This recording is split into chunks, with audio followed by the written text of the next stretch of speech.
자, 예수님이 승리에 입성하신 이후 일주일간의 이야기를 우리가 쭉 보고 있습니다. 참 일주일간의 이 여정이 의미하는 게 상당히 크죠. 이 내용들이 우리가 조금 우리가 묵상해 갈 때 우리에게 다시 말씀으로 새롭게 세워지고 그 하나님 나라죠. 하나님 나라의 세워짐에 대한 가치로 이 모든 내용들이 좀 묵상이 되어졌으면 좋겠습니다. 자, 오늘 이 이야기 본문의 배경이 이제 신명기 25장에 보면 죽은 형의 미망인에 대한 결혼법이 나오거든요. 자, 그 내용입니다. 그 내용을 가지고 이제 주님께 이야기를 하는 거죠. 신명기 25장 5절 6절을 읽어드리면 형제들이 함께 사는데 그중 하나가 죽고 아들이 없거든 그 죽은 자의 아내는 나가서 타인에게 시집가지 말 것이요 그의 남편의 형제가 그에게 들어가서 그를 맞이하여 아내로 삼아 그 남편의 형제된 의무를 그에게 다 행할 것이요 그 여인이 낳은 첫 아들이 그 죽은 형제의 이름을 잊게 하여 그 이름이 이스라엘 중에 끊어지지 않게 할 것이니라. 자, 그러니까 이 내용을 가지고 이 사두개인이 예수님께 질문한 게 24절이에요. 오늘 24절 말씀 한번 읽어봅시다. 24절 시작. 선생님이 모세가 일렀으되 사람이 만일 자식이 없이 죽으면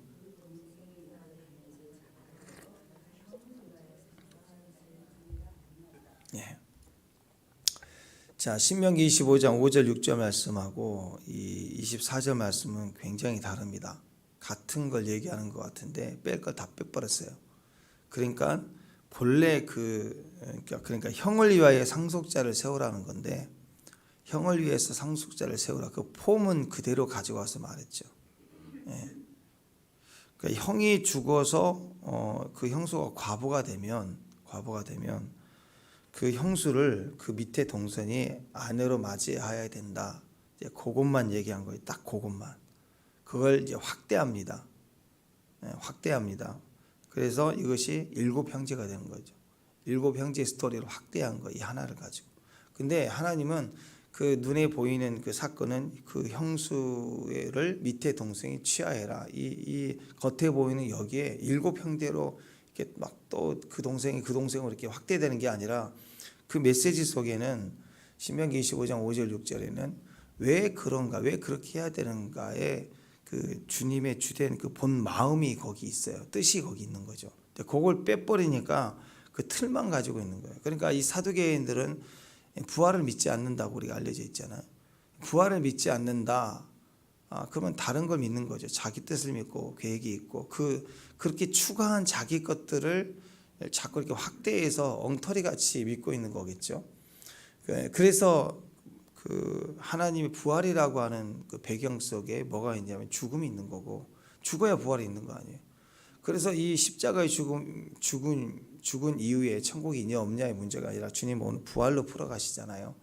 그래서 이 전체를 하나님은 그 본래 그 하나님 나라의 마음을 죽음과 부활을 통해서 우리에게 설명하고 친히 그 길을 가고 계신데 이걸 갖다가 죽은 그 형수에 대한 아내 맞이하는 내용을 7형제로 확대해 가지고 자꾸 복잡하게 자꾸 엉터리 같은 얘기를 하고 있는 거죠. 자, 그래서 이 그 사두개인들이 생각하는 이러한 논리는 아무것도 아니잖아. 우리가 보기에도 아무것도 아닌데 문제는 이 사두개인들이 당시에 그 강력한 영향력이 있는 문파다 보니까 이 지도자급의 영향력이 있는 이쪽의 그 모임을 가지고 사회 영향을 끼고 있는 대부분의 사람들의 이런 이론을 자꾸 그렇게 말하고 믿고 있기 때문에 그게 절대적 힘을 갖는 거예요. 우리가 다 이렇게 믿고 있고 상식적으로 지나가는 걔도 이렇게 알고 있다. 예수요, 뭐가 옳으냐 이렇게 따지는 거죠. 그러니까 아무것도 아닌데 우리가 그런 속된 말이 있잖아요. 코가 2개 있는 나라 가면 코가 하나 있는 사람이 병신이다. 그런 것처럼 엉터리로 상징으로 약속을 걸어놔 버리니까 악함이 상식이 돼버리면 이거 동성애 같은 거 그런 거 아니에요. 동성애에서 차별을 못하게 하고 묶어버리면, 법으로 걸어버리면 나중에 어떻게 되겠어요? 차별도 못하고 아닌데라고 얘기도 못하게 만드는. 그래서 이 사두개인들이 생각하는 부활의 그런 잘못된 개념들을 가지고 지금 예수님을 그 배경을 가지고 지금 도전해 오는 이제 그런 모습입니다. 자, 이 내용을 보면은요, 이 율법의 내용은 죽은 형의 그 가족에 대한 생계 해결 문제, 뭐 그런 의미도 있어요. 형이 죽었으니까 남편이 없으면 생계가 어렵잖아요. 그래서 그 생계 문제를, 사회적 문제를 해결해 주기 위해서 동생이, 가족이 책임져야 된다. 뭐 그런 약간 그런 의미도 있을 거예요. 근데 그게 아니라 본래 의미는 기업입니다. 기업. 땅에 대한 이야기, 땅. 무슨 말이냐? 12지파에게 하나님은 땅을 분배해 주셨어요. 그리고 그 땅은 하나님의 땅입니다. 그걸 그 하나님의 땅을 12지파에게 분배하신 이후에 그 분배된 땅을 영원히 상속해 주시기를 원하신 거죠. 하나님께 속한 것이에요. 그 말은 임으로 사람이 팔지 못하되 그것을 갖다가 팔더라도 다시 되돌려 주지만 다른 지파에게 넘어가는 걸 원하지 않으신 거예요. 그래서 이방인에게나 또 다른 지파 사람에게 결혼을 하거나 절대 그러지 못하게. 왜? 그러면 땅이 넘어가기 시작하니까. 그럼 나중에 한 100년, 200년, 1000년 지나면 땅이 다 섞여버릴 거 아니에요. 유다 지파가 쫙 변들이 힘이 세니까 저기 위쪽 지파의 땅을 막 개발한다고 다 사버리고 막 그러면 지파의 힘 때문에 막 땅들이 개발되면 막 섞여버릴 거 아니에요. 그래서 하나님은 그 땅을 영원한 하나님이 속한 땅으로 정하신 겁니다. 그래서 기업으로 자기 지파에게 계속 상속되어야만 하는 것이죠. 그래서 형이 죽으면 그 형에게 상속된 땅이 다른 사람에게 넘어가지 않도록 유지시켜줘야 하기 때문에 그 형이 죽으면 그 동생이 그 땅을 유지해 주고 그 다음에 그럼 동생이 땅이 돼버리잖아요. 그럼 또 안 돼, 그것도. 그러니까 그 형의 아내인 형수와 결혼을 해서 아들을 낳아야 돼요. 그 아들을 낳으면 그 아들이 그 동생의 아들이 아니에요. 그 형의 아들이에요. 형의 아들이고 형의 가문의 이름으로 등록을 해서 그 형의 기업을 계속 유지시켜라, 그 얘기예요. 기업을 유지시켜라. 그러니까 형의 아내와 결혼해 낳은 아들은 자기 아들이 아니라 죽은 형의 법적인 아들로 간주되어 가지고 그 형의 이름을 물려받고 그 형의 이름의 기업을 물려받고 그의 상속사가 돼서 그 기업을 잇도록 해주라, 뭐 그런 의미입니다. 그런데 지금 이 종교인들을 보세요. 이 모세율법을 끌어다가 막 악용을 해요. 막 지 마음대로 생각을 하고 그렇게 했다라는 거. 이 배경에서 이 사두개인이 예수님께 질문한 내용입니다. 사두개인이 나오는데요. 이 사두개인 그러면 바리새파, 사두개인, 바리새인 양대 두 산맥입니다. 그래서 이들은 아주 그냥 맨날 싸워. 자기가 옳다 그러다. 그래서 이제 바리새인 그러면 아주 극단적 보수 신앙이에요. 극단적 보수 신앙. 그러니까 지금 조선 시대도 아닌데 지금 가 쓰고 다니고 뭐 이렇게 생각하면 돼요. 제사에 생명 걸고 뭐 이런 거. 그 다음에 이 사두개인들은요 너무 자유적인 신앙. 그래서 사실 신앙이라고 보기 어렵습니다. 뭐 그건 천국도 없다, 부활도 없다. 마음대로 지 마음대로 막 섞어버렸어요. 그래서 성경도 모세 딱 5경만 인정하고 다른 것도 인정도 안 해요. 그리고 나서 막 섞어서 마음대로 생각하는 거예요. 둘 다 한 사회를 이끌어가는 똑똑이들입니다. 그러니까 돌과 돌이 부딪히니까 맨날 돌 소리가 나는 거예요. 막 그래서 유대 사회에 가장 강력한 영향력을 발휘하고 있는 사람들이면 사실 둘 다 모순이죠. 자기의 틀에 굳어져서 자기 독단에 빠져 있는 거, 자기가 믿고 싶은 것만 믿고 싸우는 이제 그런 사람들입니다. 교회 다니는 사람들 중에서도 그런 사람들 상당히 많습니다. 자기 논리대로 자기 믿고 싶은 것만 믿어요. 그러니까 일단 이런 분들은 대화가 안 되죠. 다른 견해가 있잖아요. 다른 생각도 있잖아요. 근데 그것만 얘기하는 거예요. 근데 그것이 싸움으로 번지죠. 뭐와 같아요? 정치판하고 똑같은 거예요. 자기 믿고 싶은 것만 믿는 거예요. 그래서 여러분 혹시라도 뉴스를 본다 그러면 어떤 사건을 확인한다 그러면 좌도 우도 다 들어봐야 돼요. 다 들어봐야 분별이 되고 그동안 해왔던 역사도 보고 전체적인 것을 통해서 들어요. 여러분 하나님 음성 듣는 것도 마찬가지. 하나님 음성을 듣는 것도요. 막 눈 감고 기도하고 하나님 이 문제 해결해 주세요. 막 난리를 치면 막 그걸 짜내면 그래서 짜도 안 되면 이제 나를 짜야 되니까 하나님을 짜다가 안 되면 나를 짜야 돼. 그래서 눈물 콧물 그리고 막 금식하면서 막 짜내. 다 짜내. 막 하나님 해주세요 하고 막 뒹굴다가 이제 금식하면 힘 빠지잖아요. 하나님 짜내. 나를 막 짜도 결국 안 돼. 그러면 쓰러져 있는 자빠져 있는 내 모습이 또 하나님 보시기에 너무 짠하잖아요. 그러면 또 축복합니다. 예. 그러니까 또 하나님이 거기다가 이제 또 뭐라도 말씀해 주셨다. 이런 간증들이 한 번 있으면 또 그렇게 되는 줄 알고 가는 거예요. 하나님 선 그렇게 가는 게 아니에요. 초자연적인 꿈이나 계시나 환상이나 그게 있었다 할지라도 그것은 확인입니다. 이정표 같은 거예요. 본질이 아니에요. 본질은 내 영이 하나님을 아는 거죠. 그러기 위해서는 어떻게 해야 되느냐? 내 감정과 감동과 내 생각과 지식과 마음의 모든 통찰력과 네 영역에 말씀을 계속 채워야 되는 거예요. 그래서 본문의 말씀을 여러분이 큐티를 통해서 하는 음성을 듣기 위해서는 이걸 다 묵상하고 이해하고 단어와 상황과 앞뒤 구절과 이 논리성을 다 이성을 사용해서 말씀을 철저히 연구해야 돼요. 그리고 기도해서 내 감정과 감동과 생각의 영역들을 확인해보고 이렇게 확인하고 확인하는 게 질문이라고 그랬죠. 질문을 통해서 질문이 하나님 음성으로 내 안에 알아지고 다 분별이 될 때 그렇구나 하고 응답이 이렇게 음성은 들려져 올 때까지 질문을 해야 돼요. 그럴 때 그 노력과 애씀을 통해서 그 기도하고 감사와 기쁨, 보물을 찾는 것처럼 말씀이 찾아지면 얼마나 기뻐요. 그렇지 않아요? 말씀을 들을 때 내가 깨닫지 못하는 것들을 깨달아질 때 얼마나 기뻐요. 묵상할 때 얼마나 기뻐요. 또 이렇게 말씀을 들을 때라도 내가 생각지 못했던 영역들의 발견들이 일어나면 굉장히 기쁘잖아요. 이 기쁨 때문에 내가 열리는 거예요. 열릴 때 확증으로 성령이 도장을 찍을 때 확증으로 내 안에서 확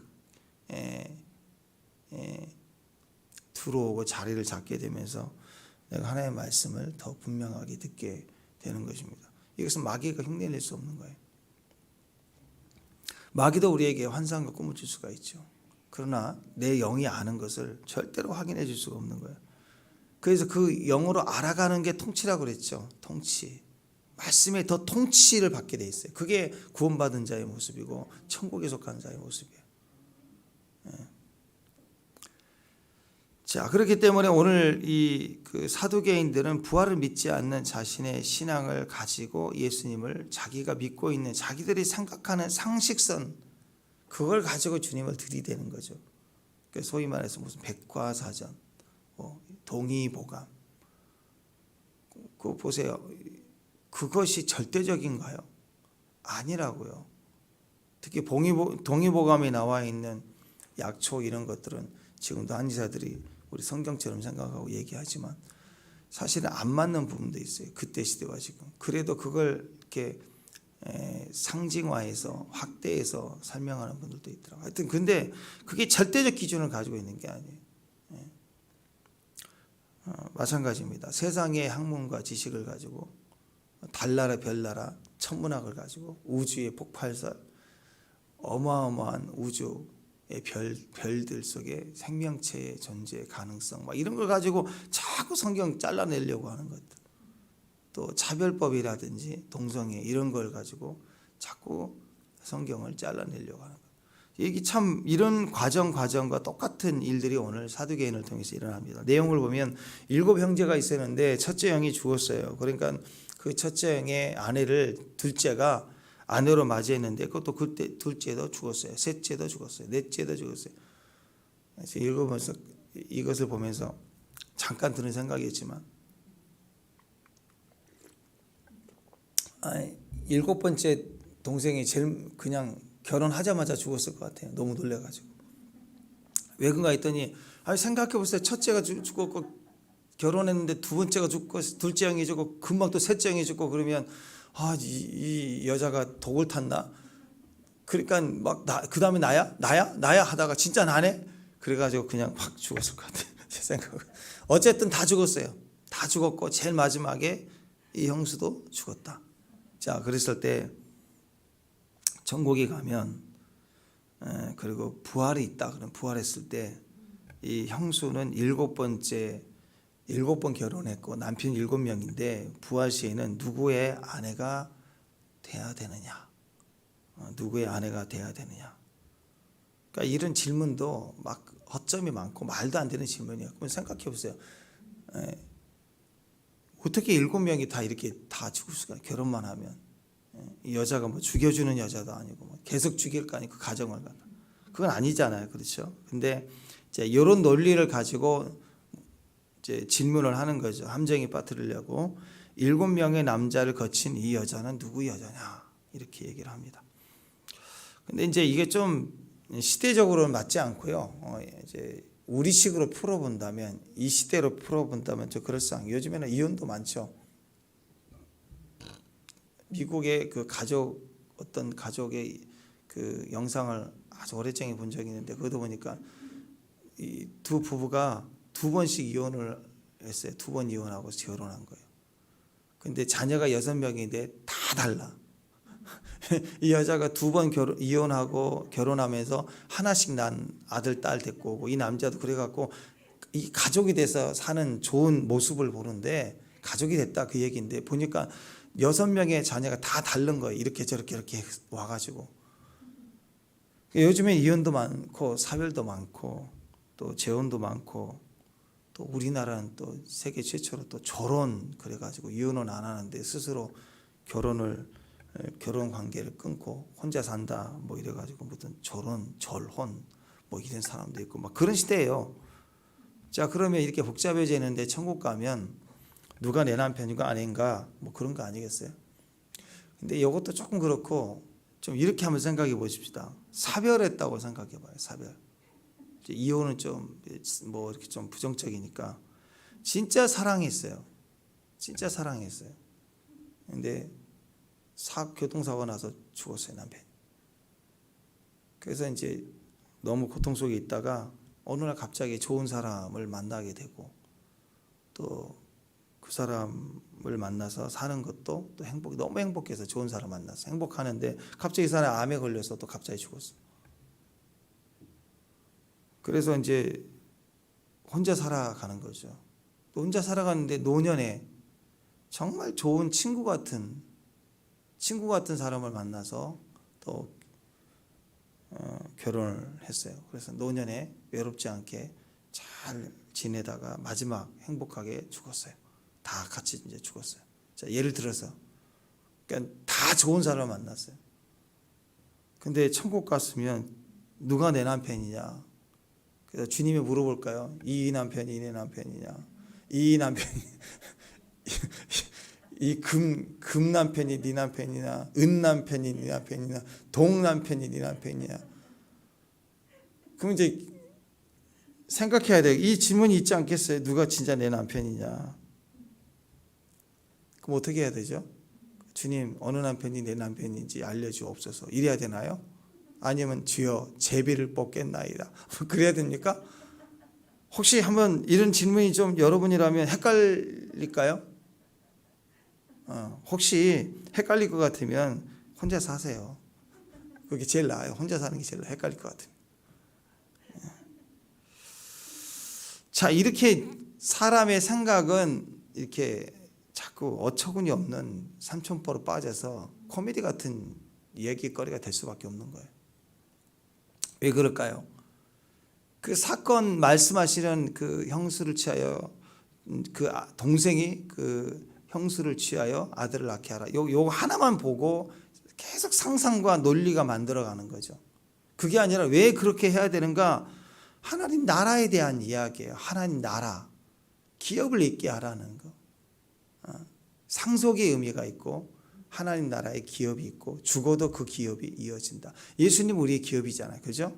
우리가 죽어도 주님이 나의 기업 되시면 우리에게 계속 이어져 가는 거예요. 그래서 내가 죽어도 부활이고 영생이고 하나님 나라에 속한 거예요.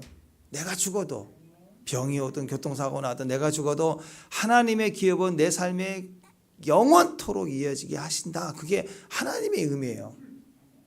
그래서 오늘 예수님의 대답을 보면 29절, 30절, 31절, 32절 보면 나는 죽은 자의 하나님이 아닌 살아있는 산자의 하나님이다. 산자의 하나님이다. 이렇게 얘기하면서 내가 성경도 하나님 능력에 또 오해했다 하면서 얘기를 하죠. 천국은 장가도 아니 가고 시집도 아니 가고 그러니까 우리의 그 결혼관의 개념이 아니라는 거죠. 천국에는 시집장가 안 간다. 천국은 시집장가 가는 게 아니다. 그 얘기를 가지고 있어요. 이것만 가지고 보더라도 많이 달라집니다. 지금 이야기하는 것 자체가 이 땅에서의 결혼관, 그걸 가지고 천국을 확인하려고 하는 거잖아요. 그러니까 이 땅에서도 천국에는요 시집장가 가는 것이 아니다라는 것이요. 이슬람 IS 같은 과격단체에 자살 테러 하는 분들, 그분들 보니까 알라를 위해서 자살 테러를 해서 순교하면 즉시 천국 간대요. 즉시 천국 가가지고 70명의 처녀를 아내로 준대요. 코란에 그렇게 나와 있는 거예요. 그러니까 벌써 이게 즉시 천국 간다. 어떻게 예수 믿어야 가는데 테러를 하면 알라로 해서 테러를 해서 죽으면 그 얘기예요. 그러니까 막 이번에 제비를 뽑아서 누가 이번에 테러하게 됐다 그랬더니 그 옆에서 막 환호해주고 막 난리요. 그게 다 속는 거죠. 그리고 거기에 오늘 순교하면 너는 죽어서 70명의 아내와 처녀를 아내로 준다. 그리고 현실적으로는 니네 가족에게 이 돈이 오늘 입금이 된다. 뭐 이런 얘기인데 다 거짓말이라고 하잖아. 또 늙어서 부활하면 몇 살로 부활할까? 그거 궁금하잖아요.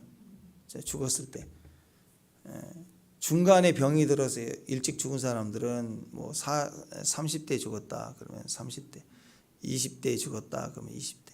근데 이제 장수해서 이제 90세에 죽었다 그러면 천국에서도 90세 할머니나 할아버지로 계속 지낼까요? 그건 아닐 거 아니에요. 그러니까 이 땅에서의 결혼관을 가지고 보는 것처럼 장가 시집 가는 것처럼 보는 것처럼 이 땅에서의 그 모습으로 천국에서의 모습은 어떤 모습일까를 자꾸 이렇게 상상하는 거죠. 실제로 기록을 보면요, 중세 시대의 그 교부들이요, 학자들 다 모여가지고 이걸 굉장히 고민했어요. 그래서 합의한 게 뭐냐? 천국에는 무조건 33살로 부활한다. 결론을 내렸어요. 다 33살짜리로 부활한대. 거기다 예수님을 넣어가지고 예수님이 십자가에 오르셨으니까 누구든지 33살 때의 나이로 부활한다. 뭐 이렇게 합의를 봤다. 아니 이게 합의 본다고 그렇게 돼요? 그러니까 사두개인들이 부활이 없다. 네? 천국이 없다. 막 이런 개념이 자기들끼리 정해낸 합의 보면 그게 예수님에게 통하고 영적으로 통하느냐는 거죠. 아니라는 거죠. 자기들끼리 그렇게 믿는 거예요. 천국을 믿지 못하니까 그냥 자기 논리와 딜레마에 빠지고 합의 보고 뭐 그래서 천국을 이해하고 뭐 이렇게 부활을 믿고 그렇게 접근하려고 하니 사람의 논리가 어떻게 부활을 이해하고 천국을 이해해요. 그러니까 자꾸 현세적인 즐거움이 천국이고 현세적인 기쁨이 만족인 줄 알고 이 영적인 주의 이 내용들을 다 오해해버리고 오해가 아니죠. 의도적으로 그것을 빼버리고 더하고 그런 일이 벌어졌다라는. 천국에서의 우리의 모습은 주님의 변형된 모습을 통해서 우리가 좀 이해를 할 수 있죠. 가장 좋은 모습으로 변형이 되는 건 맞아요. 그리고 오늘 말씀처럼 시집장가 가는 그런 결혼관, 자녀관 그런 모습은 아니라는 거죠. 또 천국에서는 그러나 딱 보면 서로 알아봐요. 소개하자. 명찰을 차지 않아도 변형된 모습이지만 그냥 우리는 쉽게 알아봐요. 주님이 변형됐지만 알아봤잖아요. 엘리야 모세를 베드로, 요한, 야고보가 언제 봤겠어요? 근데 변화산상에서 봤다고요. 알아보잖아요. 모세를 알아보고 엘리야를 알아보고 금방 알아봤다는 거예요. 그러니까 천국 가면 7 형제 또 뭐 누가 내 남편인지 그냥 알아본다 그 뜻이 아니라 결혼관이 아니니까. 알아본데 어떻게 알아봐요? 시집장가 가는 것이 아니니까 영혼의 존재로 이 땅에서의 관계가 아니라 천국에서의 새로운 관계 속에서 그 존재를 알아보는 거예요. 7명이든 뭐 수천 명이든 간에 우리 서로를 알아보는 거예요. 다른 인생을 살아요.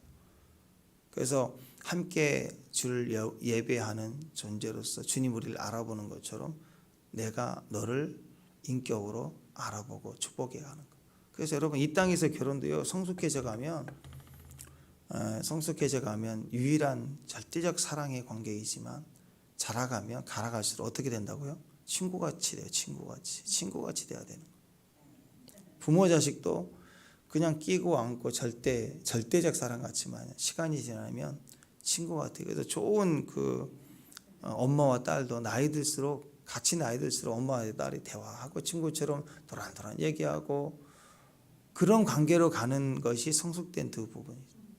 가족 그러면 나이가 들수록 애증이 있어서 울고 막 서로 사랑하는 마음이 있는데 그냥 하나 터지면 같이 터지고 그냥 그걸 못 끊어가지고 울고 불고 만날 때마다 싸우는데 사실은 사랑해서 싸우는 거죠. 근데 그게 안 풀어져 가지고 상처 있고 오고 그 언제까지 그러겠어요? 그 아직 성숙하지 못한 거예요. 문제가 있고 어려움이 있지만 친구 같아야 돼요. 많은 것 얘기하고 좋은 친구 만나듯.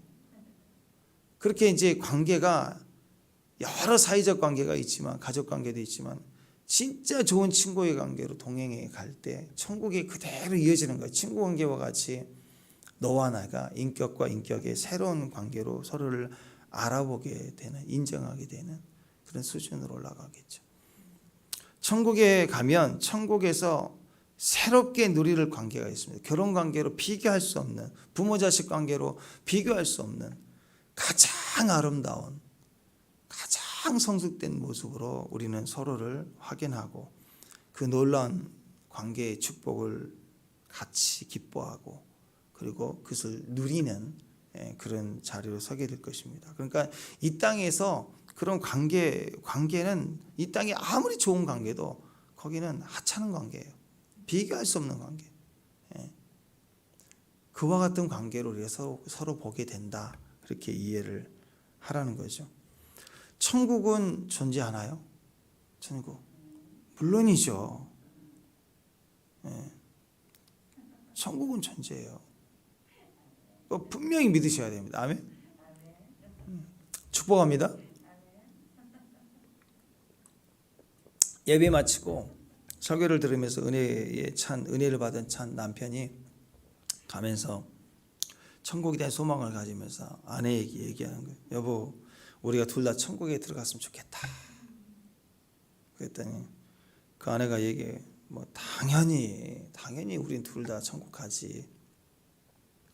당신은 나 같은 예쁜 여자 만나서 늘 감사하고 있으니까 천국 갈 거고, 나는 당신 같은 남편을 매일 참고 살아가고 있으니까 나는 오래 참았으니까 오래 참은 사람은 천국 가고 감사한 사람은 천국 가고 그냥 우리는 둘 다 천국 갈 거야. 뭐 그랬다고 하잖아요. 근데 여러분 천국은요 하나님의 나라 그러면 자, 이 모든 그 대화 속에 우리가 생각하는 천국은 죽어서 가야 될 천국만 자꾸 생각을 해요. 천국 그러면 딱 드는 생각이 언젠가 내가 죽은 이후에 내가 가야 할 자리, 그 천국이 있느냐 없느냐 요 질문에 빠져 있는 거예요. 근데 예수님이 소개해 주신 천국은요, 그리고 예수님이 다 이루었다 그래, 다 이루었다. 그 천국은 이미 하나님의 나라, 천국이라는 개념보다는 하나님 나라라는 개념이 훨씬 더 좋습니다. 그 하나님의 나라는요 통치라고 제가 말씀드렸죠. 그래서 나중에 정말 말 그대로 우리가 천국에 갔다, 지옥에 있다, 지옥도 있고 천국, 그럼 딱 개념이 하나님의 나라의 개념으로 보면 죽었다 깨어나도 주님이 없는 곳이 지옥이에요. 그러니까 뭐 꼭 뭐 구더기가 있고 뭐 불덩어리가 있고 그런 걸 떠나서 일단 주님이 없다 그러면 아무리 좋은 게 있어도 주님이 없다 그건 천국이 아니에요, 지옥이에요. 또 아무리 불편해 보이고 좋지 못해도 거기 주님이 계시다 그러면 주님밖에 안 보이는 거예요. 그분 때문에 모든 것이 공급받고 채워지고 영광이 되는 거죠. 십자가라도 천국인 거죠. 그것이 예수님을 통해서 우리에게 하나님의 나라가 침노에 들어온 거예요. 하나님 나라가 들어온 거예요. 누구 때문에? 예수님 때문에. 그분이 길이고 그분이 문이에요. 문이 열려야죠. 그래서 천국을 내가 죽어서 가야 될 그곳 있을까 없을까 그 개념이 아니라 지금 천국이 내 안에서 있지 아니하면 산자의 하나님이 돼요. 지금 산자의 하나님, 나중에 죽어봐야 하는 게 아니라 지금 산자의 하나님. 내가 구원받았다. 천국이 있고 내가 그 안에 속해 있구나. 이걸 분명히 내가 확인할 때 그것이 내 안에 증거가 되고, 그리고 내가 죽어서도 지금 이 천국이 끝까지 상속되는 거예요. 오늘 그 비유거든요. 근데 지금 그 형이 아니면 어떻게 그 형수가 취해지고 기업이 유지가 되겠어요? 먼저는 하나님 앞에서의 내가 기업이 돼야 됩니다. 그랬을 때의 그 천국이 혹시 내가 병이 들든 어쨌든 죽음 이후로도 멈추지 않고 그 기업이 끝까지 하나님이 유지되도록 우리를 상속해 주신다, 그런 개념이에요.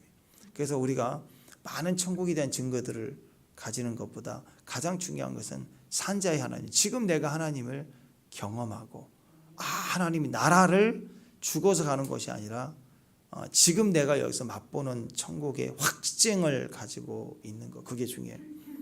예전에 그 얘기했죠. 그 Heaven is real, Heaven is for real. 천국은 실제 있습니다. 실제하는 천국. 그 영화 있어요. 영화 2014년작 천국에 다녀온 소년. 그게 이제 실화를 바탕으로 했던 영화인데요. 그거 재밌어요. 한번 보세요. 나중에.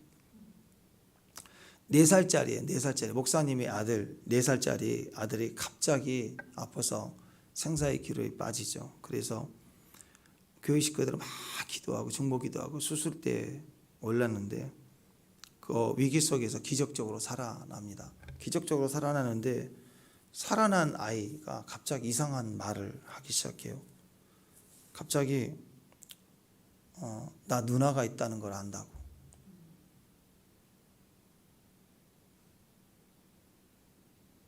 그래, 너 누나 있잖아. 아니, 저 누나 말고 나한테 누나가 둘이 있었어. 그 누나가 엄마 뱃속에서 죽었대. 난 그 누나 만났어. 뭐 이런 얘기를 하는 거예요. 또 갑자기 할아버지를 만났대. 할아버지 사진을 찾아 보여주는데, 근데 할아버지는 천국에서 안경을 안 썼어. 여기는 할아버지 사진 안경이 있는데, 그래서 아빠가 그 할아버지 젊었을 때 사진을 찾아서 이렇게 보여주니까 맞다고, 할아버지 모습이 이와 똑같았다고. 또 자기 아빠한테 갑자기 또 내가 병원에서 수술 받을 때 천사들이 막 나타나서 막 노래를 불러줬었다고. 그러니까 이 4살짜리 아이가 수술 받으면서 그 죽음의 문턱에서 천국을 경험했던 그게 누구도 가르쳐주지 않고 알려주지 않는 내용을 그가 알고 경험하고 만나고 그리고 예수님을 증거하고 있는 거예요. 그래서 베스트셀러가 되고 영화로도 제작이 되는데요. 살다 보면 그럴 때가 있어요. 진짜 알려주지 않은 것을 아는 거예요. 이 아이가 그 예수님을 봤다고 얘기할 때요, 이 4살째 아이가 뭘 알겠어요. 근데 그 예수님 손에 마크가 있었다는 거죠. 못자국 있었다. 이런 얘기를 상상해서 만들어낼 수 있을까요? 그러니까 이런 사건들을 보면 실제로 천국이 있다라는 걸 우리가 분명히 알 수 있습니다. 그러나 이 천국은 우리가 죽어서 가야 될 나라이기 때문에 소망이 되는 게 아니고요. 소망은, 믿음은, 사랑은 리얼이 현재, 지금 믿음이에요. 지금 사랑이에요. 지금 천국의 소망이에요. 왜?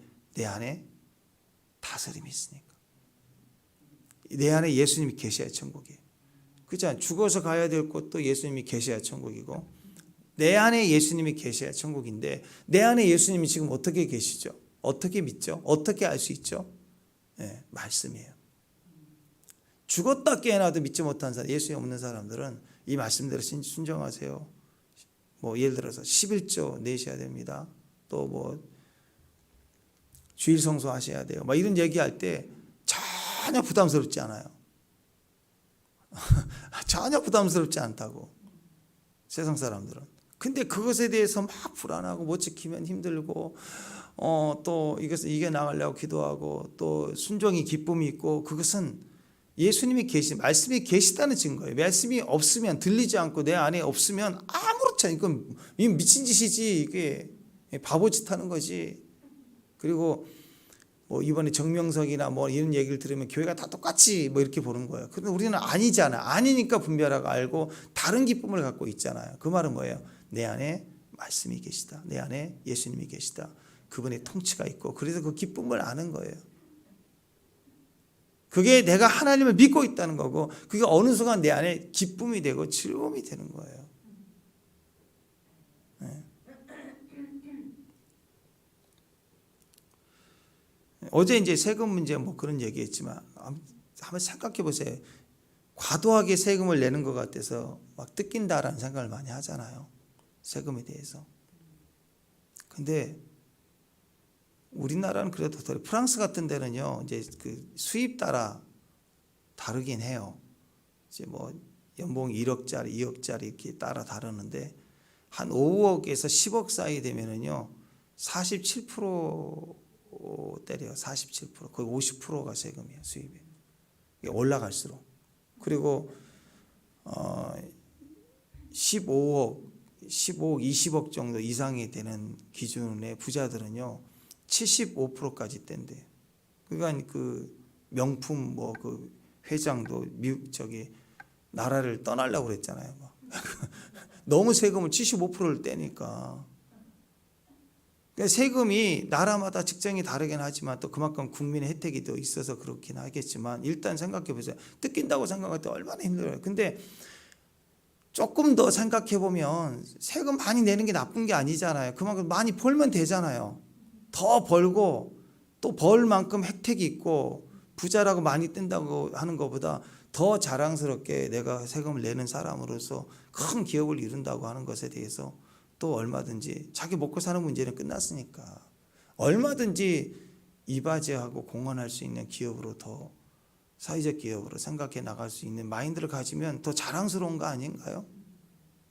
이 생각이 소속감이 아니면 즐거움이 안 돼요.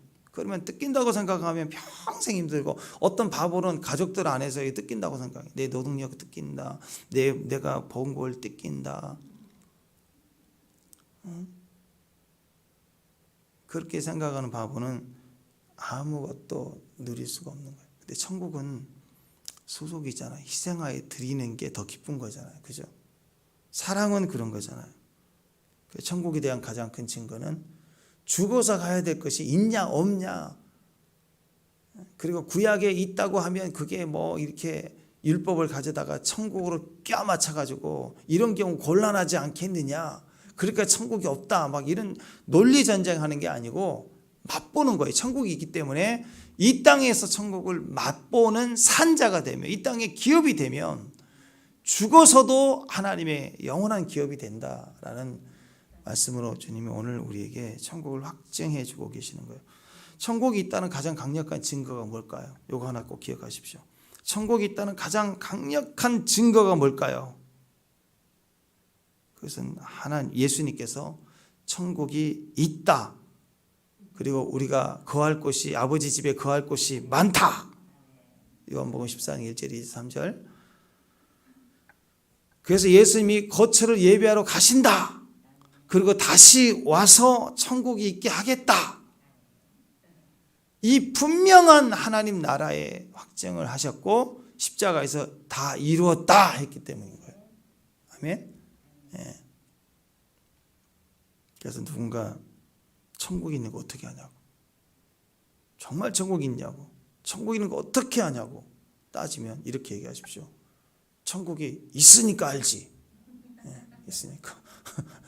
그럼 사람이 천국에 속한 거 어떻게 하냐고, 내가 천국에 속했으니까 알지. 예. 논리가 필요 없어요. 천국 확실히 있습니다. 예. 그래서 복잡한 미로 같은 말로 엮이고 과학 엮이고 상식 엮이고 막 자꾸 귀신 얘기 나오고 막 그렇게 해서 하나님 나라인 줄 아는데, 아니, 말씀이 내 안에 있어. 오늘도 말씀의 즐거움이 내 안에 있습니까? 이거 어떻게 논리로 설명이 돼요? 찬양 한 곡에 영혼의 임재가 충만히 막 넘쳐납니까? 어떻게 설명해? 내가 그 말씀에 다스림이 있는데 이게 이 땅에서 나를 통해서 확장해 가는 거예요. 연합해 가는 거예요. 하나님 나라의 말씀이 우리 가정을 지배하고 우리 교회를 지배하고, 그 말씀이 점점점 강해지면요, 내 안에 감정만 이기는 게 아니에요. 여러분, 말씀이 내 안에 들어오면 우리 감정을 이겨나가잖아요. 생각을 이겨나가잖아요. 말씀이. 아멘? 통치가 있으니까. 근데 그게 커지면요, 내 말을 이겨나가. 내 말에 천국이 실려요. 그리고 말과 행동에 실려요. 행동, 왜 그 일을 하죠? 왜 그렇게 섬기죠? 말씀이 나를 다스리니까. 그 사람이 나와 너가 연합할 때 그 몸이, 공동체가, 환경이 변화가 되기 시작합니다. 그러면 환경이 달라지고요. 그리고 실제로 이제는 우리가 막 연합해서 행하는, 행동하는 이런 사회적 움직임 말고 초자연적인 환경에 대한 일들, 사람이 컨트롤할 수 없는 환경에 관한 일들까지, 뭐 비, 바람, 지진, 이 모든 것까지 하나님의 통치가 나타나게 되죠. 예수님 그랬잖아요. 비와 바람도 잠잠케 하고 초자연적 영역, 자연의 영역을 다스리고 초자연적 영역까지 지배하는 통치가 나타난 거. 왜? 너와 내가 하나가 돼서 하나님 나라가 확장해 가기 시작하는 거예요. 강력해지는 거예요. 네. 우리가 교회 안에서도 마찬가지입니다. 하나님의 말씀을 절대적으로 믿는 나는 이 말씀을 믿습니다. 이것에 동의해 줄 수 있는 사람이 누구신가요? 나도 그래요. 그럼 나와 너가 말씀을 동의하기 시작하는 거예요. 거기 임재가 있고 그 사람이 10명이 되고 100명이 되면, 저는 그런 믿음이 강력해지는, 연합되어 있는 그런 모임에는 초자연적인 강력함이 나타날 수밖에 없다고 봐요. 그때는 주님이 하시거든요. 그 다스림을 주님이 하시는 거예요. 우리가 그런 예배를 갈망하고 그런 축복의 자리에 서 있는 저와 여러분 되시기를 주님의 이름으로 축원합니다. 기도하겠습니다. 하나님, 천국에 속한 주의 말씀의 즐거움을 오늘 저희가 다스림을 받고 그 말씀의 통치를 받고 하늘 아버지의 뜻이 하늘에서 이룬 것처럼 땅에서 이루어지는 주의 복을 얻게 하옵소서. 예수님의 이름으로 기도합니다.